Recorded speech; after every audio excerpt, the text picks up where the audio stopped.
What's up, everybody? Welcome back to another episode of the Polls and Podiums podcast. As always, I'm your host, Richard, joined with Quadi, motorsports enthusiast and musician. How you doing tonight? I'm chilling, bro. How you doing? I'm doing all right, man. So we are gathered here today to talk about the WEC and Finally. discuss everything that happened at Spa in the WEC. So fantastic weekend of racing. It was wild, man. From the insane crashes that happened in qualifying to the insane crashes that happened in the race. Like it was a weekend to remember at our visit back to Spa. Not for my good old GR, but that's okay. We scored some points. It's yeah, right. As the trademark in hypercar racing, yeah. I'd like to say that Gazoo didn't. That's fucked up. No, they have not been at all this year, to be honest with you. I mean, we're still holding second, but it should be an easy first. Yeah, Penske's kicking your fucking ass, bruh. Yeah, by fucking 23 points, fool. It is. It's been a rough one for you, man. It has. The first year that I'm getting into it, to watch my team get their ass kicked has not been a good time. Yeah, because you've been a Gazoo racing fan for fucking ever. And you've just been, you didn't watch a full season until this year. And you're like coming in expecting your team to be the powerhouse that they have been and that you've heard about, that you've seen forever. And they're not it. Letting you down, bruh. They are letting me down. I need to go back over to Rally. Just start watching the Rally races because they're doing good over there. They're still killing in Rally, man. That's one thing I say about Gazoo is even though, I mean, second place isn't shabby, but you're just used to being the Max Verstappen. Yeah, it's like Red Bull. 100%. You know, yeah, it's like last year when Ferrari gave them a little fight, it was like, oh shit. When Ferrari won Le Mans last year, hypercar to the equation. Yep. when they took Le Mans last year is when I knew they were serious. I was like, oh shit! Like we won Le Mans 3 years in a row. Yep. Then you know what I mean. And then they just come in first year. It's like, hey, we're gonna take this back. I was like, oh yeah. What the so fuck? We're back, guys. So we're back. The Ferrari still looks quick, but it doesn't look like the car that it was last year. No, but they're still holding it, man. I mean, they're closer to us than we are. They're closer to Toyota than we are to Porsche. Yeah. And I don't like it. We need to win Le Mans. It's a tall order. Oh, trust me, I know. 24 days. 24 days to Le Mans. So the greatest race of them all. The greatest race of them all. I cannot wait for the Le Mans. I can't either. It's going to be fantastic. So, talking about some shit that happened this weekend at Spa, Aston Martin unveiled, was it Aston or Alpine? Unveiled the hydrogen hypercar. Alpine. That was Alpine. Yep. The car was sexy. That thing looked fucking cool. That thing looked amazing. I noticed they didn't run it on the track. No, I'm not sure if it's an actual car yet. It was real pretty, but I want to see it. I want to see if it can perform. I'm not sure if that was even like an actual running car yet. Hydrogen technology is available. I mean, we saw it when we went to the Denver Auto Show. Like yeah, we saw I'm not the hydrogen saying car there. We saw the hydrogen 18-wheeler that transports the hydrogen. Like, yeah, I'm not saying the technology is available, and why unveil it if it's not a viable product already? Because if it wasn't ready to go, what was the point in showing it? I don't know. They do concept cars all the time that never actually get unveiled. Yeah, motor shows, not at the race as a competitor. To give them their props, though, as their first team coming in, because the other two first teams that came in this year at the bottom, Alpine is in fourth. they're not doing too bad They're for a not. first-year team. They're not the F1 team. Go tell them that. That's for sure. And their headlights are fucking cool.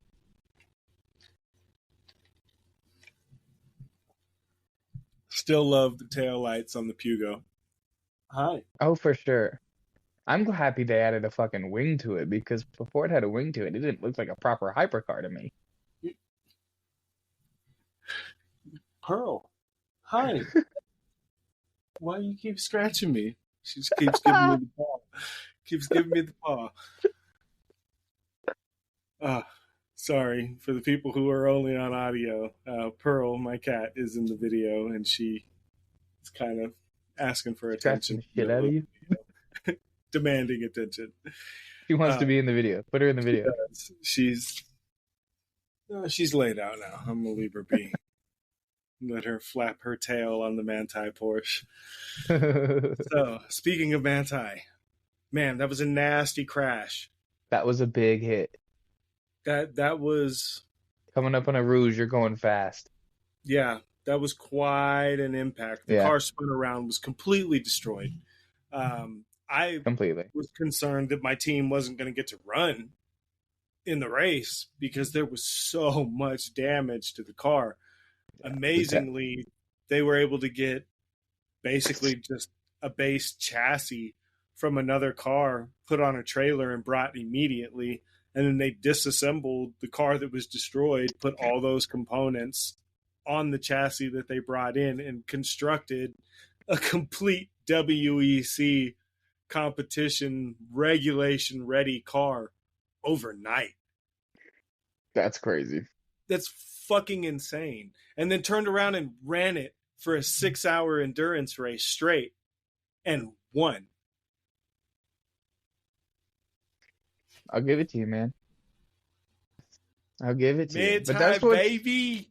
That's what's cool about the WEC, in my opinion. Not only is that it's multi-class and you gotta get to see the Lexus and the Toyotas, but at the end of the day, you can fix your car if you crash. It's not, I crashed out for the weekend. You have enough time in a race to actually, hey, if a sensor pops or a fuel line pops, fix it and get your ass back out there. Let's keep going.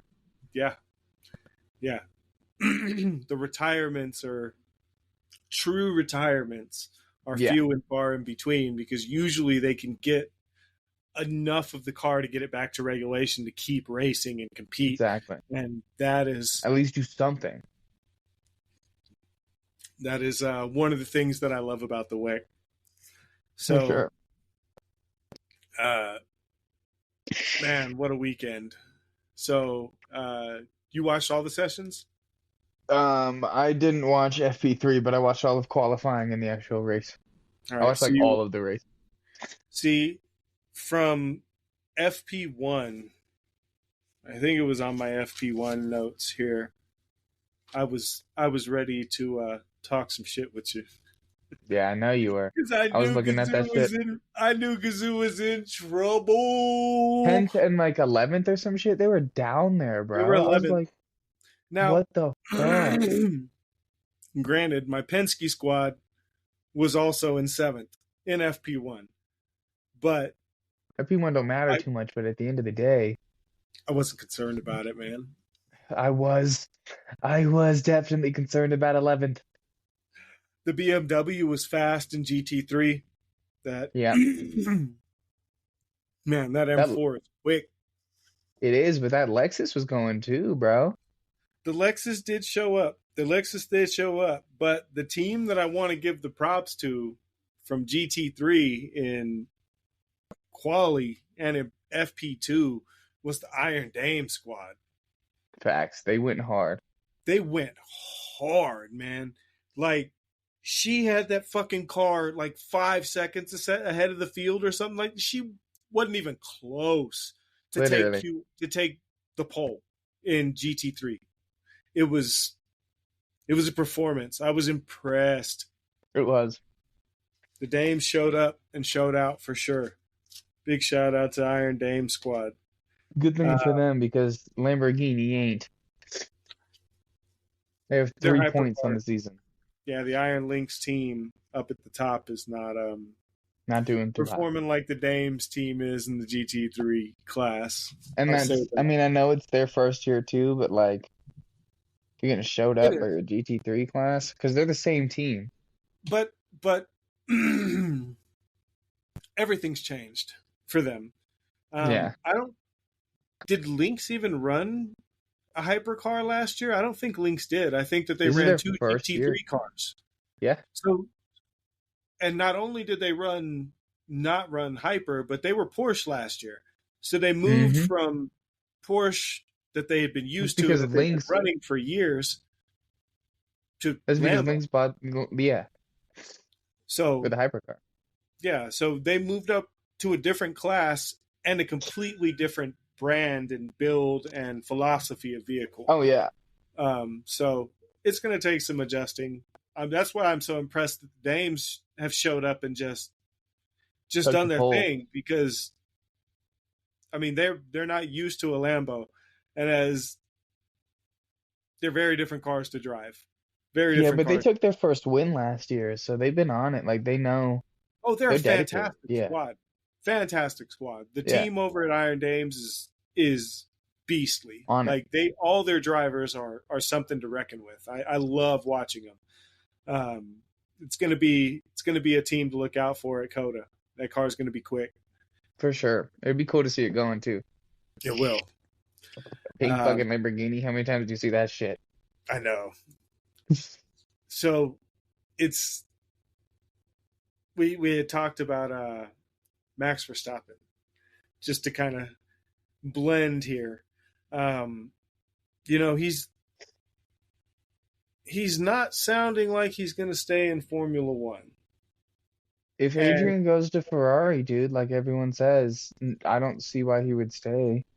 he's done what he's accomplished. I mean, he's accomplished what he wanted. He doesn't He care about all the other shit. So he's exactly. like, this weekend, right now, he's participating in Imola, and at the same time, he's doing the 24 hours of Nürburgring online simultaneously in He the just same doesn't take weekend. it serious. He's I mean, he he does, wants to, but but it tells you that he has that passion for endurance racing, yeah, and that's what excites me. He's talked about it before. He's talked about him bringing up conversations with Alonso about him, Jos, and Alonso being a WEC team, and Verstappen racing in the WEC. They already run the Ferrari. It's I would not be upset to see Max leave Formula One at the end of this regulation and make a transition over to the WEC. we'll see.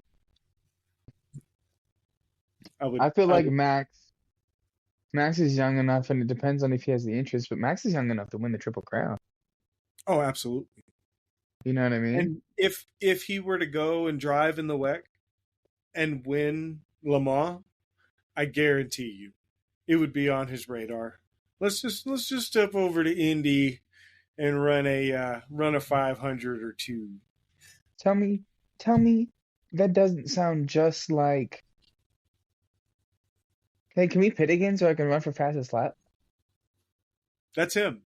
That's You him. know what I mean? That is Mr. Challenge accepted. Exactly. Like, all you gotta do is say you won't do it, and he'll do it. And I want to see it. Like, I would That would be love cool. to see his performance in the WEC. I would love to see him come to the WEC. I am excited for that transition because he's done all I wouldn't he can be do. excited for my team. Why? Who's to say that he doesn't go to Gazoo? Because I feel like he would create his own team. He may create his own team, but you got to partner with somebody. And right now they're partnered with Ferrari, but that Ferrari isn't necessarily dominating the WEC. So it's quick and it's competitive. And maybe with Max behind the wheel, it would be a dominant car. But I think if they came in and started really doing work, that they would try to partner themselves with a Porsche or a Gazoo. If Max Verstappen came to Gazoo Racing, which Alonso already has ties to, I would cry. I would cry. Dominoes, Dominoes, bro, Dominoes. I would cry So the out of race joy. itself, a long 6 hours of Spa. Dude, so many red flags. Oh my So God. many red flags, so many crashes. It It was was a a lot to watch. it was a lot. But of course, the crash that everybody's talking about, the crash that everybody saw, and that everybody's seeing over and over, was the Cadillac. Dude, that Cadillac like literally killed itself. That That was was I that was literally a like hell of a paused it. crash, man. I haven't seen a crash like that in a long time. Like, they were so lucky because that car came completely airborne. At one It point, was that off, car yeah. was completely off the ground, It and was. just the aerodynamics of the car just pushed it back to the ground instead of flipping it and sending it like an airplane, like the old school cars used to. Like, Like that Mark was my Webber. immediate thought when I saw it, was just, oh my God, here we go. And that was intense. That was some Yeah, carnage, man. Really sad for the BMW team because they were fucking fast. They were they flying in were. P. They were flying in practice. They were flying in quality. They were flying in the race, and they ended up getting both of their cars taken out by Destroyed. other cars. The Hertz team Jota car took out one of them, and then the Cadillac took out the other. And it Yep. was that's the parity in the endurance racing. That's part of what I love about it, is that it's not just about these cars. You know, in Formula One, you rarely get cars getting lapped. Granted, a Formula One race isn't 24 hours, 12 hours, or whatever, but you have two different speeds, two completely different classes of cars, and both of them have to be completely aware that the other one is there, still drive their own race. It's like a whole nother layer of difficulty and complexity that you have to respect about these endurance drivers. Hmm. I Nick DeBreeze. Actually, bro, thank God for Nick DeVries right now. I know what I was saying, but he hasn't crashed it yet. He's been He doing hasn't. good. He's had a decent performance, and that's the point that I made in bringing him up, was that he was not the best driver in Formula One when he was in Not the Formula best. One. He That's a was way to bad. put it. He was He was bad. He had bad. really bad performances. He didn't maximize the opportunity that he got in Formula One, and Not at all. I have to say, watching him in endurance racing, He's good. he's good, man. He's got some talent. Mick was actually fairly impressive. He was. I was a little concerned when I heard that Mick Schumacher was going to be driving in the WEC, but all respect to Papa Schumacher, but the what he's shown us behind a wheel didn't exactly instill confidence in me. Well, yeah. And granted, he didn't get the best opportunity. The Haas situation was extremely toxic, but it's good to see him performing, because you want to see him succeed. You don't want to see him fail. 100%. So it's good that he's excelling in some form of motorsport. He is currently all the way at the 19th with 0 points. Mick don't got no points this year. No, but he's But Nick performing decently. is tied with third with both of his other drivers. That makes sense. Nice. So starting the race, the overall starting grid for our 6 hours of Spa was number 1, the Porsche Penske Motorsports team, of course, killing it. Second place was the Cadillac Racing, number 2, which was the car that had the big shunt and ended up going out in the race later on, late in the race. Third place was the Proton. Fourth place was the Hertz team Jota. The other Porsche Penske Motorsports car was fifth. And your boys in Gazoo bring it up to sixth. Sir. You think it's track specific, or you No, what do you man, think? the car's too fucking heavy. You can shed weight. Yeah, but they figured that out in fucking Qatar, bruh. That's why they did so shitty in Qatar, was the car's too heavy, and it's still not. Yeah, they're shedding weight, but there's something else too. It can't just be track specific. I mean, at the end of the day, this is the first track that we're back on from last year, and we still didn't perform.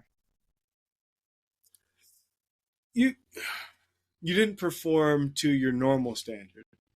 The grid is caught up. You don't have that dominant foothold that you used to have anymore. And I think that's Yeah. what it is. I don't think that you underperformed. I think that you performed right where Toyota has performed in the past. I think the difference is that the field is closed up on you. You know, the other teams have made significant advancements in their cars in bringing them up to where you are and bringing the pack up to the back of them. Yeah. Well, and that's why when we won Imola, that wasn't out of speed or pace or anything like that. That was the strategy. We used the safety cars to our advantage and pitted under all of our safety cars when everyone else pitted every other time besides when there was a safety car because they had just pitted or whatever else. So we were able to just smoke everybody. Yeah. But that's racing. Strategy, I mean, it's a team sport. It's not just the driver. If it was just 100%. the driver, the sport would be different. But it's the entire team. It's everybody. You know, and in endurance racing, it's not just one driver. There's three of them. So you kind of, you know, it's the performance of each of them. If one driver has a bad stint, he can ruin it for everybody. If one driver wrecks the car, he ruins it for the whole team. You know, like it's at the end of the day, there's only one pilot in the car at a time, but it's still a team sport. 100%. The number 8 isn't doing as good as they did last year, and that's the more surprising part to me, is that the number 7, who has a new driver, number 8 don't, is doing better. When number 8 was the one kicking everyone's ass last year. They were the one who won the championships. It wasn't number 7. Number 7 came in second, but yeah, for them to flip-flop just seems weird. Every year is a little bit different. They just, Yeah. you know, they make changes to the car. The regulations change a little bit. You know, The tracks change. There's only, I think, 3 tracks out of the 8 that are the same from last year. Yeah. So I know Brazil and Coda are going to be new. I think it's only Imola, Le Mans, Fuji, and Bahrain that are the same. Yeah. So half of the tracks are different. So I do have to say that I have to give a huge shout out to Team Porsche over the weekend as a whole for dominating the field in every racing series. It was just a clean sweep. I've got the full list here of how everybody wrecked it, but let me see. So it was a clean sweep for Team Porsche across the board. You know, Penske Motorsports took first place in Hypercar. Manthey took first place. Jota GT3. Sorry, Jota. Sorry. They're running a Porsche, but Penske didn't win. Penske took first in qualifying. Jota took the race. I apologize. Still a Porsche team, though. Manthey ended up taking the GT3. The Porsches also took the race series over in IMSA with Rexy winning their race as well. So it was fantastic to see the Porsches killing it across the board, especially with all of the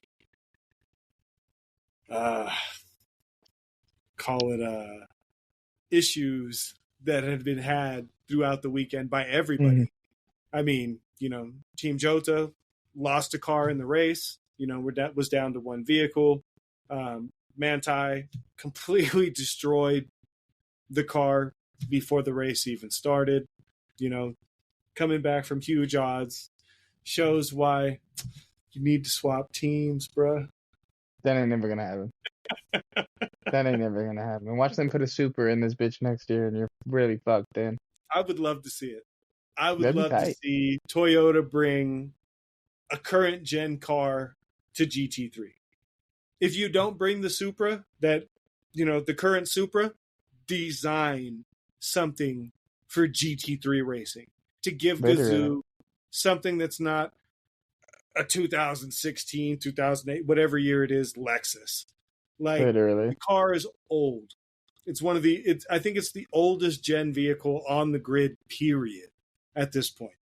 Give them a refresh. You have the tech, Just give him a new Supra. give them something.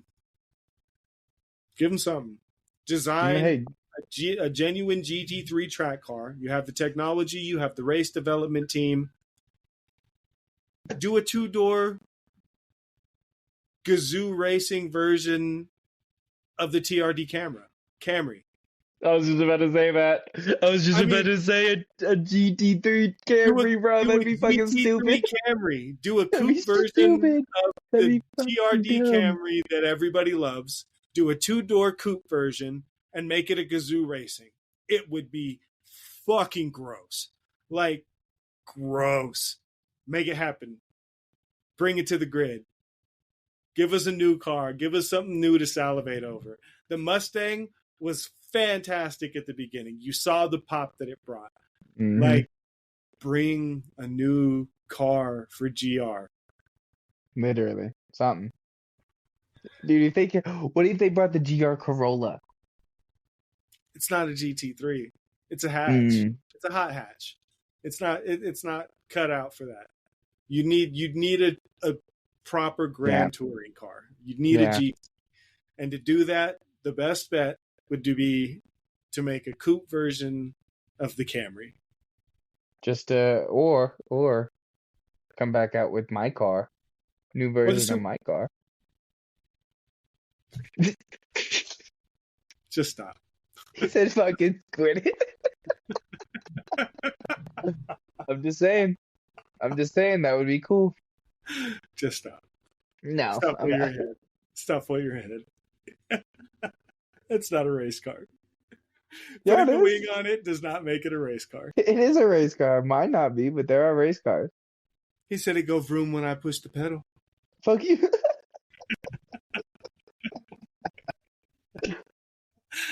Oh, all right. So the race was fantastic. It was long. Apologize that it took so long getting this out. It's been super hectic with work, getting everything going. We've both been working our ass off. Yes, sir. Lots of racing to watch. The race was 6 hours long. It wasn't something that I was able to watch all in one sitting. And with all the sessions, it was a lot. So I do apologize for the delay. Glad we were able to get this out, though. Bring it to you as quickly as possible. We'll do our best to get it out to you a little earlier next time, unless you prefer it coming out later as a refresher. Let us know in the comments if you prefer a WEC refresher, something to touch back, bring us back up to speed, talk some shit, and kind of bring us back up to the present, because we have these huge gaps in between these races. We still have 24 fucking days before Le Mans. Yep. We more than 3 weeks. So if you would prefer, we bring our WEC content later on so that you get it right before the race to bring us back up to speed. Let us know in the comments below. Shoot us a message. We'd be happy to make it work for you and tailor it to the audience that, allows us to bring it to you. I will say we will be at the 6 hours to Lone Star Le Mans live. Driver interviews, paddock access. We will be there live. Yep. So if you're going to the Lone Star Le Mans and you listen to the pod, make sure you hit us up. Make sure you reach 100%. Out on socials, reach out in the comments on the pod. Let us know that you're going to be there. We'd love to meet some fans, love to link up. enjoy the race together. We're going to be there for the whole weekend. We're going to try to catch everything, spend as much time there as possible. We're talking about shooting a live podcast while we're there. So we got a whole lot of stuff we want to do. Sure. Definitely link up with us if you're going to be at the Lone Star Le Mans in Austin. We'd love to catch up with the other American racing fans who love the British racing and the worldwide racing as much as we do, not just the American stuff that most people here are used to. That doesn't mean NASCAR. That does not mean NASCAR. Let's get that straight. I don't care if the fucking Camry's in it. I don't care what Toyota does in fucking NASCAR. Or Indy, for that fact, too. Going fucking left is not interesting. Look, I watch them all. I'm getting more involved. I have to admit, NASCAR is not my forte, but I'm trying to get more into it. We do have a local track here nearby, so we're that's a little different. Considering going out, catching some of those races. The more cars going fast and in any capacity that I can watch, I'm for it. My preference is what it is. My preference is our giant Grand Prix races, our GT3 races, our endurance races.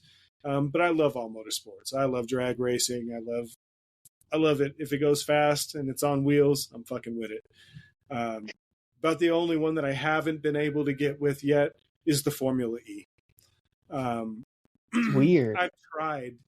It's weird. I've tried to watch the Formula E. I can't get engaged in it, man. Like it feels like watching a video game. Like did you watch League that AI race?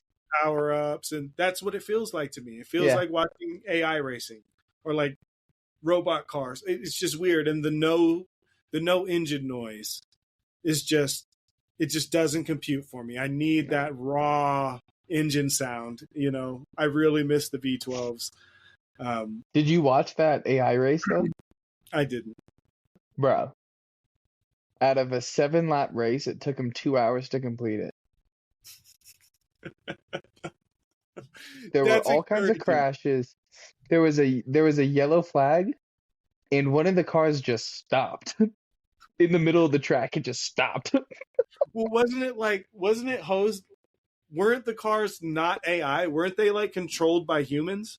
No. I thought that's what it was, because I'm pretty sure I'd seen advertisements for it or something where it was like a game where you compete like racing in a game, and one where you controlled these basically they looked like robot controlled F1 cars that people were driving remotely. No, it was actual AI controlling the cars.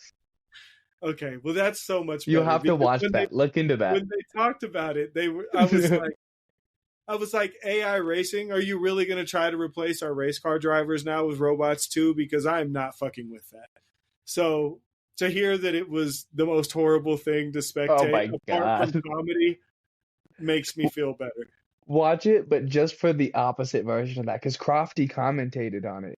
And Crofty's a savage, dude. He is so good. It's so funny. 2 of the cars crashed, right? And then spun out. And then another car comes and like right past it. It's like, what is even this race? It's only 7 laps and it's like an hour and a half long broadcast. Because they couldn't figure it out. They could not figure out what to do. The cars were all over the place. They weren't even racing for half of it. They were just driving. And then there was one actual good overtake where it was like, wow, okay, like that was an actual racing move, like cool. But at the end of the day, it was a shit show. That's fantastic. Yeah. So speaking of video game racing, AI racing, look, if you're new to the podcast, we go off on fucking tantrums, okay? You came here looking for WEC, and you ended up hearing about AI racing. And now we're going over to sim racing.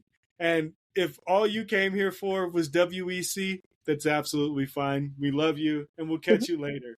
But for those of you who enjoy all the rest of it too, you're still with us, and we appreciate you. So we do sim race. We sim race on PC, and we sim race on Xbox.